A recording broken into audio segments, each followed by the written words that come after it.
Welcome back to our channel. బ్రెడ్తో ఒక sweet అనేది చేసేసుకుందాం, వచ్చేసేయండి. 3 బ్రెడ్స్ అనేది తీసుకున్నాను నేను. ఈ విధంగా అయితే బ్రెడ్ని ఇలా చేసుకోవాలి, కూడా ఎలాగైతే చేసుకోవాలి.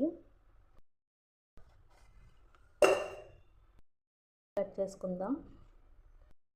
కట్ చేసుకొని మిగతాయి కూడా అలాగే కట్ చేసుకోవాలి. కడాయి అయితే పెట్టి డీప్ ఫ్రైకి సంబంధించిన ఆయిల్ అయితే వేసుకోవాలి.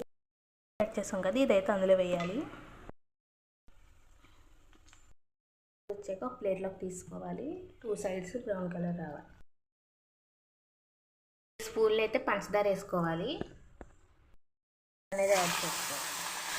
బాగా పాకం రావాలి. పాకం బాగా పట్టింది, ఇది చూడండి. అందులో వేసేసుకున్నాము.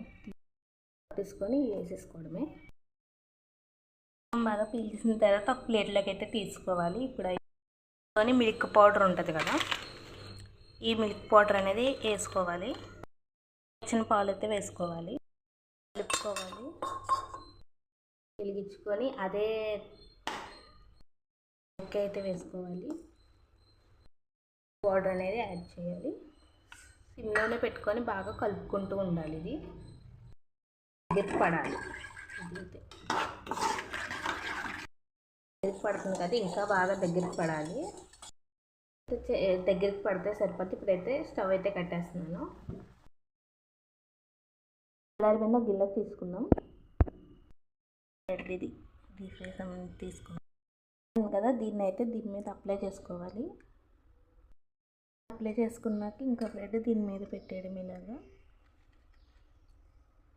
ఇంతే అనమాట. టేస్ట్ చూసి ఎలా ఉందో చెప్పేస్తాను. సింపుల్గా స్వీట్ తయారు చేసుకునేది. నేమో కంచిగా లోపలైనా స్వీట్గా చాలా బాగుంది ఫ్రెండ్స్. టేస్ట్ అయితే అదిరిపోయింది. మీరు కూడా ట్రై చేయండి. చాలా సింపుల్ ప్రోడక్ట్తో అనమాట ఇది. ట్రై చేయండి, యమ్మీగా ఉంది. లైక్, షేర్, కామెంట్, సబ్స్క్రైబ్ చేయడం మాత్రం మర్చిపోకండి. చూసి వెళ్ళిపోతున్నారు కానీ లైక్ షేర్ చేయట్లేదు, సబ్స్క్రైబ్ కూడా చేసుకోవట్లేదు. సో కంపల్సరీగా సబ్స్క్రైబ్, లైక్, షేర్ అయితే చేసుకోండి. Thank you for watching.